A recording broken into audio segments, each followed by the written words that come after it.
চট্টগ্রামে শাহ মোহসেন আউলিয়া রহমাতুল্লাহ আলাইহি একটা পাথরের উপরে দাঁড়াইছে, সেই পাথর পানির উপর দিয়ে ভাসতে ভাসতে চট্টগ্রামে আসছে। এটা আপনার আমার বেলায় অসম্ভব, কিন্তু আল্লাহর ওলির বেলায় সম্ভব। খাজা খান জাহান আলী কুমিরের উপরে সাওয়ার হয়ে ওই খুলনার বাগেরহাটে এসেছে গো। ওই শাহ মখদুম রূপোস রহমাতুল্লাহ আলাইহি রাজশাহীর জমিনে শুয়ে আছে, তিনিও পানির উপরে ভাসতে ভাসতে পাথরের উপরে সাওয়ার হয়ে এখানে আসছে। কোন কোন আল্লাহর ওলি মাছের উপরে সাওয়ার হয়ে আসছে।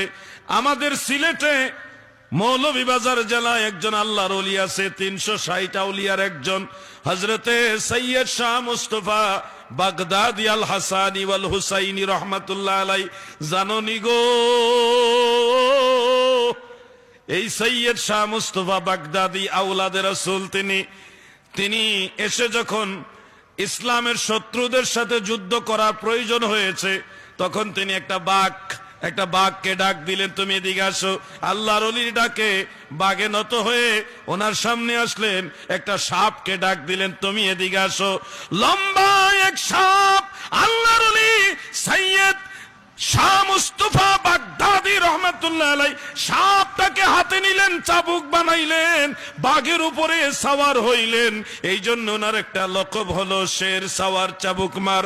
আপনারা মৌলভীবাজার গেলে দরগা মহল্লার যে কোনো মানুষকে জিজ্ঞাসা করলে এই ঘটনাটা জানতে পারবেন।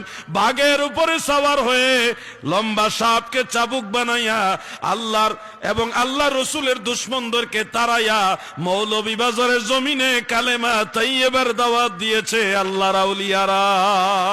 সুবহানাল্লাহ। এগুলি হয়েছে।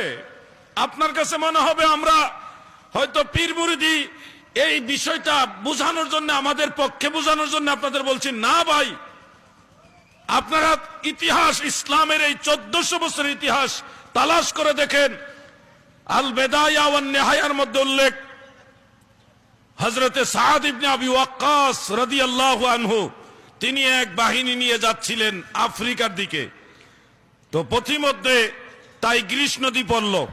সেই টাইগ্রিস নদী অনেক বড়, এত বড় নদী, এই হাজার হাজার সাহাবী তাবেঈ উট, ঘোড়া, দুম্বা এবং গাধা, দুম্বা নয় গাধা, যার যার অস্ত্র শস্ত্র, খাদ্য সামগ্রী, প্রয়োজনীয় রসদপত্র সবকিছু নিয়ে এই নদী কিভাবে পার হবে। তখন সবাই দাঁড়িয়ে গেলেন, এমনকি বললেন, আমরা এখন কি করব? সাদ ইবনে আবি ওয়াক্কাস রাদিয়াল্লাহু আনহু তখন বলেছিলেন, আমরা আল্লাহর দ্বীন কায়েমের জন্য যাচ্ছি, আল্লাহর জন্য যাচ্ছি, আল্লাহ রসুলের আদর্শ নিয়ে যাচ্ছি। আমি তোমাদের ইমাম, আমাকে তোমরা অনুসরণ করো।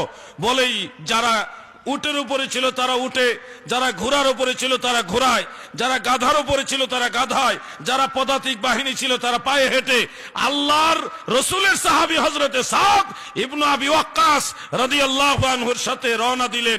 এমনকি তিনি ঝাঁপ দিয়ে পানিতে নামলেন, ঘোড়া সহ, কেউ ঘোড়ায়, কেউ উঠে, কেউ গাধায়, কেউ পায়ে হেঁটে দৌড়াইয়া দৌড়াইয়া টাইগ্রিস নদী পার হয়েছে।